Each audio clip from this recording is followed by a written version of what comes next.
Breaking news చూస్తున్నారు. Ukraine ఇంకా Russia మధ్య యుద్ధ వాతావరణం కనిపిస్తుంది. అయితే రష్యా అణుబాంబులతో దాడి చేస్తుందా అంటే అవును అనే సమాధానం వినిపిస్తుంది.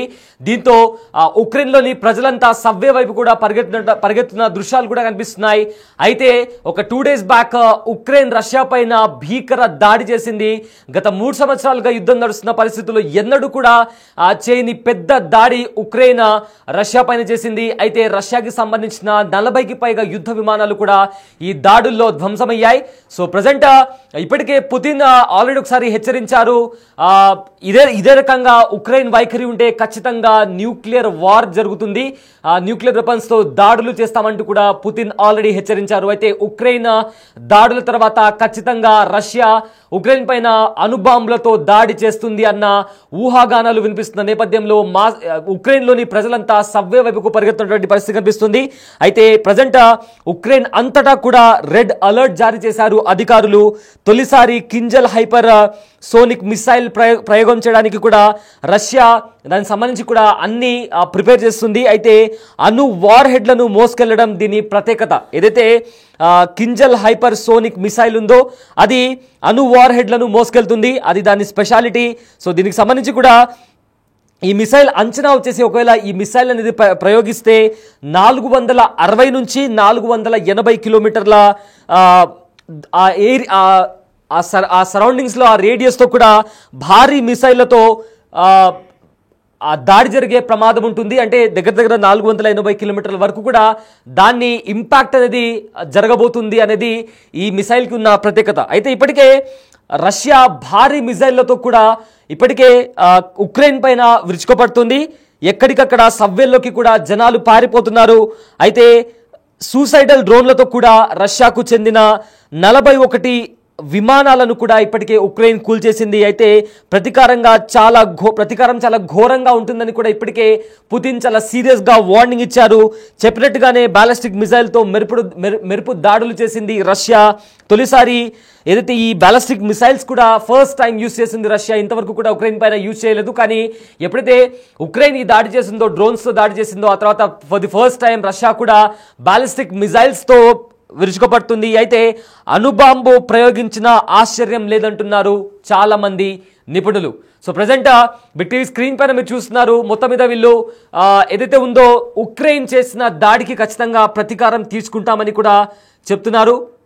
సో ఆ దాడికి సంబంధించి కూడా ఇప్పటికే బ్యాలిస్టిక్ మిసైల్స్తో కూడా రష్యా దాడికి దిగింది. ఇదే నేపథ్యంలో కంప్లీట్గా ఒకవేళ అణుబాంబుతో దాడి జరిగినా కూడా ఆశ్చర్యపోవాల్సిన అవసరం లేదని కూడా అంటున్నారు. అయితే గడిచిన 3 సంవత్సరాల నుంచి కూడా ఉక్రెయిన్ ఇంకా రష్యా మధ్య ఇదే రకంగా యుద్ధం జరుగుతుంది. కానీ ఉక్రెయిన్ ఎప్పుడు కూడా ఈ రకంగా భీకర దాడి చేయలేదు. కానీ ఈ దాడితో రష్యాకి ఎన్నో మిలియన్ల డాలర్ల నష్టం కూడా వాటిల్లింది. కొంతమంది సైనికులు కూడా చనిపోయినట్లు కూడా ఇప్పటికే అంచనా వేస్తున్నారు. సో మొత్తం మీద రష్యా దీన్ని చాలా సీరియస్గా తీసుకుంది. అండ్ ఆల్సో టర్కీలో ఏదైతే శాంతి చర్చలకు సంబంధించి ఏదైతే చర్చలు జరిగాయో అవి కూడా విఫలమవడంతో రష్యా ఇంకా ఉక్రెయిన్ మధ్య నెలకొన్న టెన్షన్ వాతావరణం కాస్త ఇంకా తీవ్రతరమైంది. అయితే ఇదే అంశానికి సంబంధించిన పూర్తి డీటెయిల్స్ మా కలీగ్ రామ్దాస్ అందిస్తారు. ఎస్ రామ్దాస్, ఇప్పటికే రష్యా ఇంకా ఉక్రెయిన్ మధ్య ఏదైతే యుద్ధ వాతావరణం కనిపిస్తుందో అది మరింత తీవ్రతరమైంది. సో ఇప్పుడు రష్యా అణుబాంబులతో దాడి చేసినా ఆశ్చర్యపోవాల్సిన అవసరం లేదు అని కూడా నిపుణులు చెప్తున్నారు. సో ఏంటి దీనికి సంబంధించి ఉన్న అప్డేట్స్ ఏంటి రామ్దాస్? అంటే ఇప్పటికే ఉక్రెయిన్ రష్యా మధ్య తీవ్రమైనటువంటి పరిస్థితులు చోటు చేసుకుంటున్నాయి. ఇప్పటికే అటు వైపు తుర్కియా వేదికగా, ఇస్తాంబుల్ వేదికగా చర్చలు జరుగుతున్నాయి. మరోవైపు ఇటు ఉక్రెయిన్ రష్యా మధ్య వార్ ముదురుతుందని చెప్పొచ్చు. తాజాగా అంటే ఎప్పుడైతే ఉక్రెయిన్ డ్రోన్లతో దాడి చేసిందో రష్యాకు సంబంధించిన దాదాపు 34% సైనిక వ్యవస్థని, వైమానిక వ్యవస్థని దాడి చేసిన పరిస్థితి కనబడుతుంది. దాని తర్వాత రష్యా చాలా సీరియస్ గా తీసుకుంటుంది. ఈ నేపథ్యంలోనే రష్యా ఇక అణుదాడి తప్పదనే హెచ్చరికలు జారీ చేసిన నేపథ్యంలో ఒక్కసారిగా ఉక్రెయిన్ అంతటా ప్రస్తుతానికి రెడ్ అలర్ట్ జారీ చేసిన పరిస్థితి కనబడుతుంది. తొలిసారిగా ఈ కింజల్ హైపర్ సోనిక్ మిసైల్స్ ని ప్రయోగించే అవకాశం కనిపిస్తుంది. రష్యా దగ్గర ఉన్నటువంటి న్యూక్లియర్ వార్ హెడ్స్ ని ఈ హైపర్ సోనిక్ మిసైల్ ద్వారా ప్రయోగించే అవకాశం అయితే కనిపిస్తుంది. ముఖ్యంగా ఇది అణు వార్ హెడ్స్ ని మోసుకెళ్ళడం దీనికి స్పెషాలిటీగా చెప్తారు. ఈ మిసైల్ దాదాపు 460 నుంచి 480 కిలోమీటర్ల పరిధిలో అటాక్ చేయగలదనే అవకాశం కనిపిస్తుంది. భారీ మిసైల్ తో ఇప్పటికే రష్యా విరుచుపడుతున్న పరిస్థితి కనబడుతుంది. ఇప్పటికే ఎక్కడికక్కడ అటు జనాలు కూడా సబ్వేల్లోకి వెళ్ళిపోతున్న దృశ్యాలు మనకు కనబడుతున్నాయి. ఒకసారి స్క్రీన్ పై ఆ దృశ్యాలు చూడొచ్చు. సబ్వేల్లోకి జనాలు వెళ్ళిపోతారు. ఎందుకంటే ఒకవేళ అణుదాడి జరిగితే కనుక ఉక్రెయిన్ పై ఎలాంటి పరిస్థితులు ఉంటాయనే నేపథ్యంలో ఇప్పటికే అక్కడ ప్రజలంతా కూడా అప్రమత్తంగా ఉన్న పరిస్థితి కనబడుతుంది. అత్యంత టెన్షన్ పరిస్థితులు అయితే ప్రస్తుతం ఉక్రెయిన్ లో కనిపిస్తున్నాయి. సూసైడల్ డ్రోన్లతో రష్యాకు చెందినటువంటి 41 విమానాలను ఉక్రెయిన్ ఎప్పుడైతే కూల్చివేస్తుంది దాంతో ప్రతీకార దాడులు మొదలయ్యాయని చెప్పొచ్చు. ప్రతీకారం చాలా ఘోరంగా ఉంటుందంటూ ముందే పుతిన్ హెచ్చరించిన పరిస్థితి కనబడుతోంది. అయితే గత 48 గంటలుగా పుతిన్ చాలా సైలెంట్ గా ఉన్న పరిస్థితి కనబడుతుంది. ఈ నిశ్శబ్దం వెనుక ఎలాంటి ఉప్పెన దాగి ఉందా అనే టెన్షన్ అయితే ప్రస్తుతం కొనసాగుతుంది.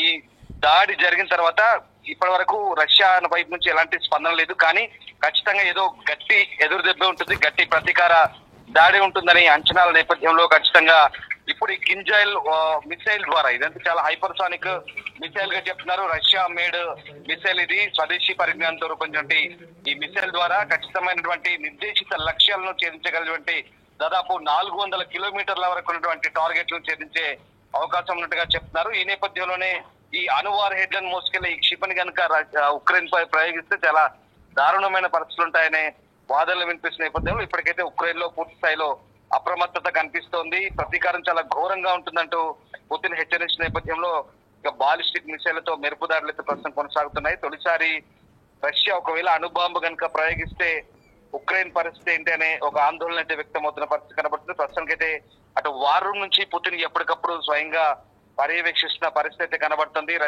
రష్యా ప్రతీకార దాడులు కనుక చేస్తే ఏ రకంగా ఉంటుందనే అంశంపైనే ప్రస్తుతం ప్రపంచం అంతా కూడా ఆందోళన వ్యక్తం చేస్తున్న పరిస్థితి. మరోవైపు అటు ఉక్రెయిన్ సంబంధించి పశ్చిమ దేశాలు కావచ్చు, యూరోపియన్ యూనియన్ దేశాలు కావచ్చు ఇదే ఆందోళన వ్యక్తం చేస్తున్నాయి. అటు బ్రిటన్ కూడా ఇప్పటికే రష్యాకు హెచ్చరికలు జారీ చేసిన పరిస్థితి కనబడుతుంది. ఒకవేళ రష్యా కనుక ఉక్రెయిన్ పై అణుదాడికి సిద్ధమైతే తాము కూడా ఇక ప్రతీకార దాడులకు సిద్ధమవుతామంటూ అటు బ్రిటన్ హెచ్చరిస్తున్న నేపథ్యం కనబడుతుంది.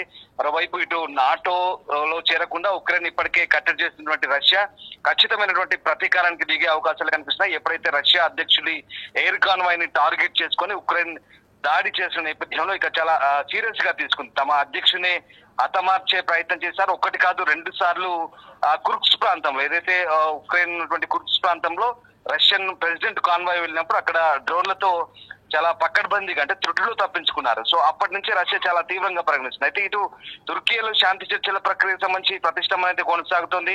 కేవలం ఖైదీల సంబంధించి పరస్పర విడుదల అవగాహన సంబంధించినటువంటి ఒక గంట పాటు చర్చ మాత్రమే జరిగింది. కానీ శాశ్వత కాల్పుల విరమణ ఒప్పందానికి సంబంధించి కానీ అలాగే పూర్తి స్థాయిలో శాంతిని నెలకొల్పడానికి కానీ ఎలాంటి అంశాలు కానీ పురోగతి సాధించలేదనే అంశం అయితే కనబడుతుంది. కేవలం 1000 మంది ఖైదీలకు సంబంధించినటువంటి పరస్పర విడుదలకు సంబంధించిన ఒప్పందం, అది కూడా 25 లోపు ఉన్నటువంటి తీవ్రంగా గాయపడినటువంటి యువకులను అప్పగించేందుకే ప్రస్తుతం ఇటు ఇరు పక్షాలు అంగీకరించినట్టుగా తెలుస్తుంది. అయితే దీంతో తీవ్రమైన ప్రతిష్టంభన అయితే కొనసాగే అవకాశం కనిపిస్తుంది.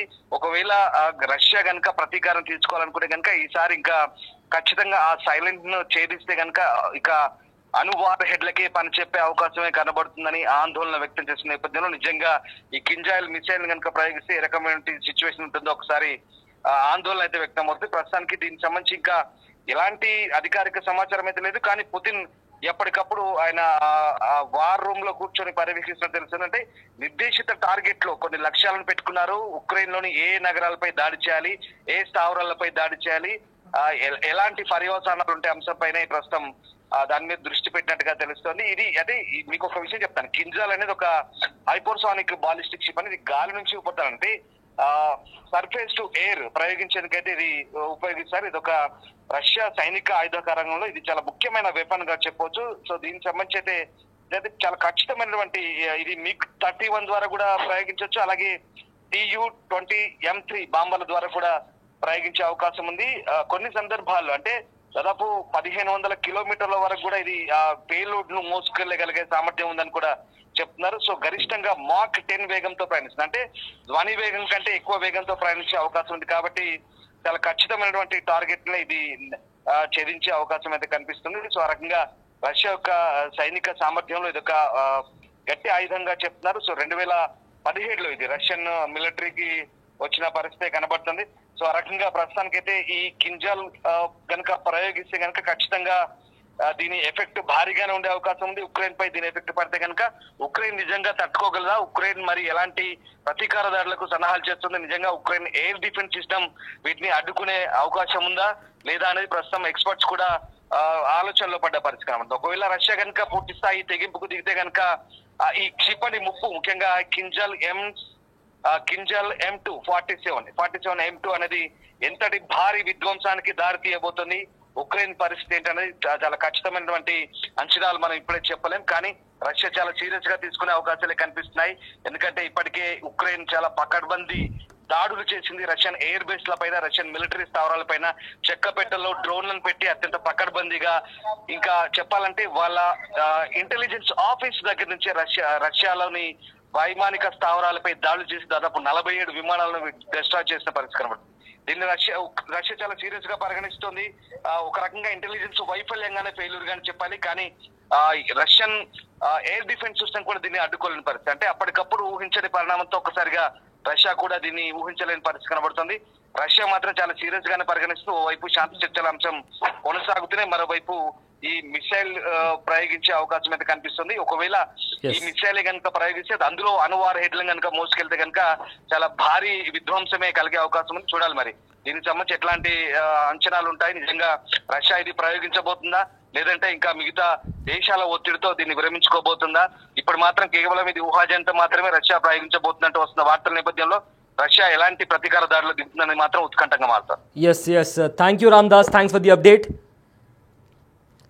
గత 2.5 ఏళ్లుగా తూర్పు యూరోప్లో జరుగుతున్న రష్యా ఉక్రెయిన్ యుద్ధం అనూహ్య మలుపులు తీసుకుంటుంది. అయితే నెల రోజుల్లో ఉక్రెయిన్ను రష్యా లొంగ తీసుకుంటుందని చర్చలు సాగాయి. కానీ రష్యా దాడులకు ఉక్రెయిన్ చేస్తున్న ప్రతీకార దాడులు యుద్ధ నిపుణుల సైతం షాక్ అయ్యేలా చేస్తుంది.